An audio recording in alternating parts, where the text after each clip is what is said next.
వలసల వారి ఫిల్మ్ నగర్ కబుర్లలో మరి ఈ వారం మన ముందుకు రాబోతున్నటువంటి సినిమాల గురించి, ఓటీటీ సిరీస్ల గురించి తెలుసుకుందాం. మరి గమ్ గమ్ గణేష, ఆనంద్ దేవరకొండ, ప్రగతి శ్రీవాత్సవ స్ట్రీమ్ అవుతోంది, ఆల్రెడీ చూసేసుకోవచ్చు ఓటీటీలో. తమన్నా రాశికన్నా 21 నుంచి స్ట్రీమింగ్ అందుబాటులోకి వచ్చేయడం జరిగిందనమాట. అది కూడా చూసేసుకోవచ్చు బాక్ని. అదేవిధంగా జితేంద్ర కుమార్, రేవతి పిళ్ళై వీళ్ళందరూ నటించినటువంటి కోటా ఫ్యాక్టరీ S3 కూడా స్ట్రీమ్ అవుతోంది.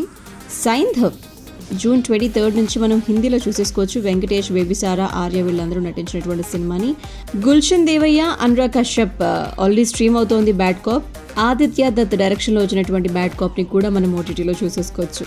ఇవే కాకుండా నెట్ఫ్లిక్స్లో agent of mystery and out standing, America sweet hearts and trigger warning, Nadigar ఇవన్నీ కూడా అవైలబుల్గా ఉన్నాయన్నమాట ఆల్రెడీ చూడడానికి. అండ్ జియోలో అయితే కనుక house of the dragon 2, the hold overs and industry కూడా మీకోసం అవైలబుల్గా ఉన్నాయి. వీళ్ళని చూసుకొని వీళ్ళు చిక్కినప్పుడల్లా ఓటీటీ మొత్తం సినిమాలు, సిరీస్లు కంప్లీట్ చేసేయండి.